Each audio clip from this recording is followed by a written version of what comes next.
So we're in a weird place, right? I mean, there is this collective anger that is coming out that is very called for. I mean, some of the things that are happening right now are so incredible. The stories that are coming about out, Alex Preddy and Renee Good, and of course, Mr. Porter Jr., who was before that, and so many others. It's incredible what our tax dollars are right now going for, about to go into useless wars that will take us decades to get out of. The standing of the United States being absolutely decimated across the world. So what do we do with all this? And then we find out that some of our some of our most famous gurus, those that we were supposed to go to for spiritual enlightenment and learn how to live a life of, joy, a life of connection. We found out that they, were really full of it.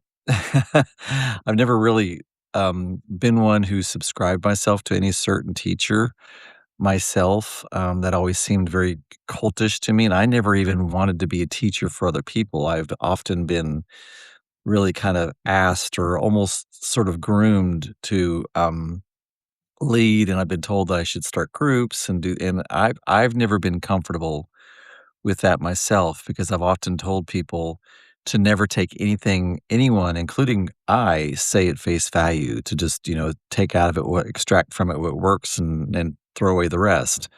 And that's the way I think that all things should really be, whether it's a teacher or whether it's a scripture or whatever it might be. It's all, it's like a buffet, and we are all individual. We all need certain different things at different times. But anyway, so what do we do? You know, at the end of the day, what do we do? We protest, we learn where to shop, where not to shop. We do all these little things. We support people. For some of us, perhaps we don't feel comfortable enough actually going to somewhere and like, holding a sign, but we can contribute to some of the GoFundMe funds that are out there, and we can, in different organizations that are trying to help. Or even for me personally, I know in my own spiritual connection, I know that just holding the intention and focus, and I know that probably sounds very woo-woo and like nothing is happening, but I truly believe that our word it creates magic, and I mean that with a CK, and I truly believe that our word changes the vibration of the universe. So just what we speak out, how we speak, how we think, the intentions and focuses that we have such a huge broad range of change. And so to that point, I think what we need to do at this point is be very intentional about how we are in our spaces and how we respond to things. I mean, it is so clear to me, and it's been clear for a long time, that the entire point of any of this is to get us out of our thinking brain. It's to get us out of our connection with our divine nature. It's to put us into fear brain because we're very easily manipulated at that point. And the problem is if we go down that rabbit hole of going into our fear brain and we create enemies, and then we get rid of those enemies. The problem is that's just a monster that wants to continue to be fed.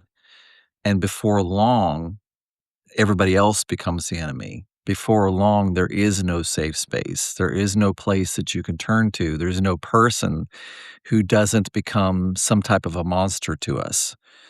And, that goes back to that famous quote, during World War II with Nazi Germany, where, they came for this group and then they came for that group. And then when they finally came for me, there was no one left. And that's what that means is because, that type of energy, that type of fear and that type of deciding that dehumanizing this particular person, what that ends up doing is it ends up dehumanizing all people at some point.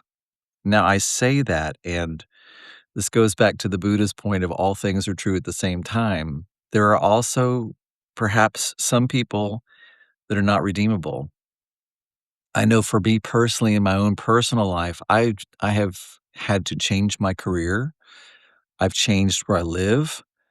I have taken so many people off of my social media that actually, none of my social medias even have any reach left because I have blocked so many people. I have changed the way I show up. There for a long time, I couldn't even show up on camera, so everything I did had to either be faceless or AI because I couldn't handle myself being on camera. Now I'm getting where I can start to be out there. And I've been talking to other creators who are kind of the same way, where they're finding a problem with being able to actually show up. And I think it's maybe it's a space of fear. I'm not quite sure what it is, but I think we're also all trying to find our footing. We're trying to find our voice because for so many times, for so long in the spiritual field, it's been very surfacey. And now we're getting down to the crux of it. We've been told for years that we're going through a transition, that things are changing. And I think we've all felt that, especially if you're really spiritually aligned. You felt days where you're like totally just, for me, it's almost like I'm just kind of dizzy in my head. I mean, I can still think, still function, still do things, but it's just sort of like this like hum that's like over all things that's not doesn't quite drown everything out, but I'm just constantly aware of. I know that even like my tinnitus has really kicked up here lately, all kinds of things, and I've interestingly met a lot of spiritual people who are having skin problems, which vitiligo and psoriasis or something that I've been dealing with here, fairly recently. So it's interesting how these things are all showing up for people who are in the spiritual field. But my point being, we've all been hearing that a spiritual shift, world energy shift is happening. And here we are, and I'm working on a book with a friend about how spiritual transformation, spiritual change, spiritual alchemy, the growth through your spiritual life is actually a very triggering, wonderfully awful thing to go through. It's never pretty. It's hardly ever fun, but it can really be worth it. But the problem is you can't go back. That's the problem. Once you go through the door of spiritual transformation, once you go through the door of spiritual alchemy, you're on the other side, like it or not. And that's where we are right now. We're on the other side, like it or not. We can't go back to the days, and perhaps we never should, because I think for a lot of us, what's happening is that we are finally becoming aware of our own privilege. I mean, I'm a queer man who took care of someone who had to have 24/7 care, so I do understand parts of being at in a disadvantaged class, but at the same time, I'm a cisgender white male in America, a middle class cisgender white male, which is a lot of privilege, and I've always known that.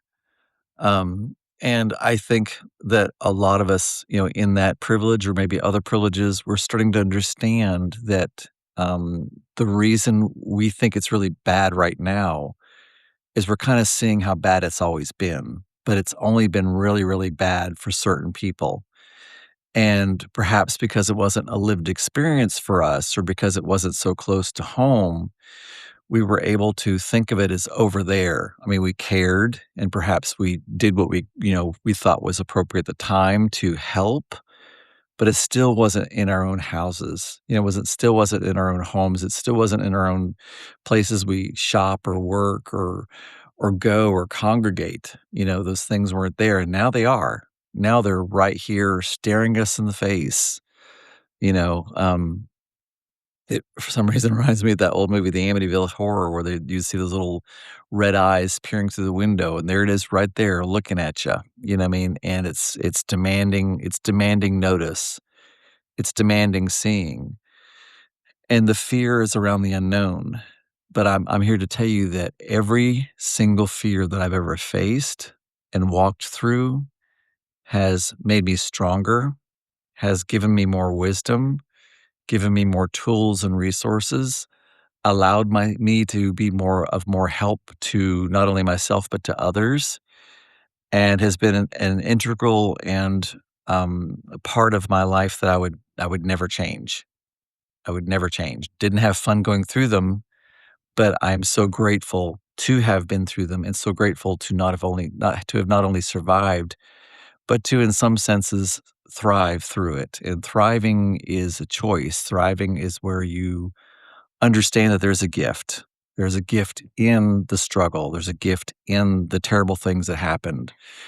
There's a gift there. It's just it's always wrapped in really crappy looking and smelling wrapping paper. And you have to go through that to find the diamond in that rough and then, what's possible with it. And really even, if you and I harken back to this all the time, but even if you look at it from a mathematical perspective, chaos is necessary for life. And that's what we're living through is chaos. So a lot of us really enjoyed being comfortable, and a lot of people paid the price for our comfort.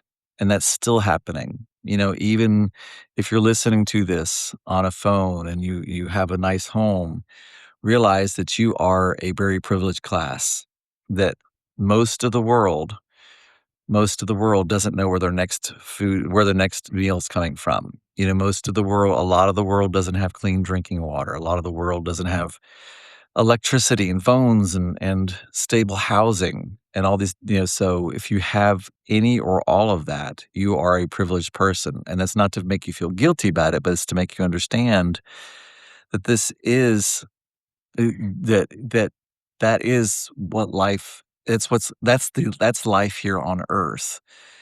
And it's insane when you think about all of the resources that are now available and how studies have been shown that there is enough. There are enough resources for every single person in the world to have adequate food, clothing, shelter.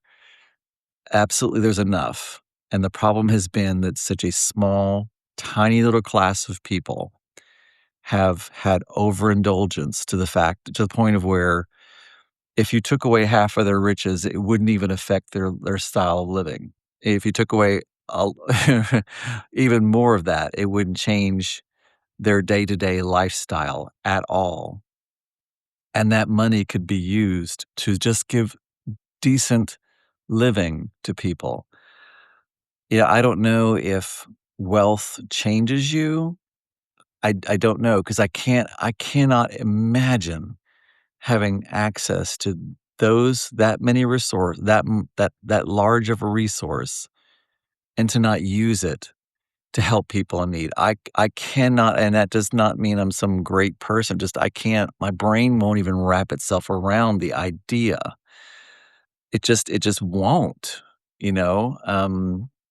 So I don't understand that mindset, and maybe I know I don't ever want to understand that mindset because that's a killing mindset.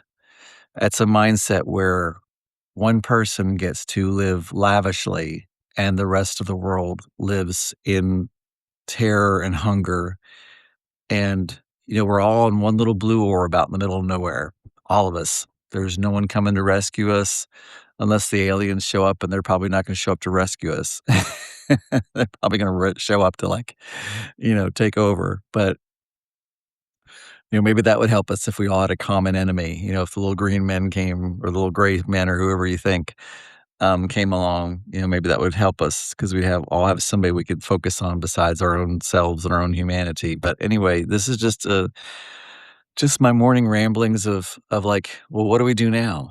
And I guess what I would say from my perspective and in my opinion, what to do now is to get very clear in who you are, get very clear in what your values are, get very clear in that and integrate your entire life in that so that your work and your home and the way you shop and the way you talk to people and the way you treat people and the way you treat yourself and everything gets in line with those values, and to find a way to be helpful, and that can be so many different things. It doesn't have to mean we all go to Minneapolis and march and throw, things at ICE or whatever it might be like they're doing. But it can mean that we support each other and that we show up for each other and that we reach out to those that we care about. And, perhaps it also means that we extract ourselves from the lives of those who are just won't accept that everyone deserves dignity. I mean, I think that can be sometimes the only way we may be able to bring some people into the fold of healing and humanity is by simply extracting our energy from them. You know, you do not owe anyone your energy. Absolutely not. You don't owe them anything. And being there and being present and trying to continue to, talk to them and include them in things, it simply pushes the can down the road. It's a really sometimes maybe easier way than like extracting people from our lives, but I think that's just going to be necessary. Whether you want to think of it as like they're unredeemable or however you want to think about it, but it's about protecting and saving your own energy. Because if you are someone who believes in humanity, if you are someone who believes in the common dignity of the world, your energy is important because it translates into how you show up. It translates into what you focus and intend upon. It translates into the energy that you put out into the world. And in my perspective, that eclipses everything as far as its effectiveness in changing the world for a better place is how we show up, our energy and our intention and our focus. So focus on you, find the resources that you need that uplift you, that make you feel more empowered so that you can show up powerfully in your life. And you don't even have to say anything to anybody because when you show up powerfully, you are a magnet. And you're also, and a magnet both attracts and repels. And a properly aligned magnet pulls in those that are aligned with you, and a properly aligned magnet automatically repels those who are opposed and cannot handle your power. You're more powerful than anything else. All of us individually, when we're connected with the divine, are so much more powerful than any human invention or any human person. We may go through trials, we may go through pain, we may go through suffering put onto us by humans or by human organizations, but we can prevail and will prevail if we stay clear and true to that. Stay out of fear as much as you can. And I'll be thinking of everyone. I'm putting out a prayer to the angels to touch anyone who might be listening to this to help them in their endeavors to stay in a state of joy. And joy is not happiness. Joy is not happiness. Joy is connection. And until later, love, peace, and release.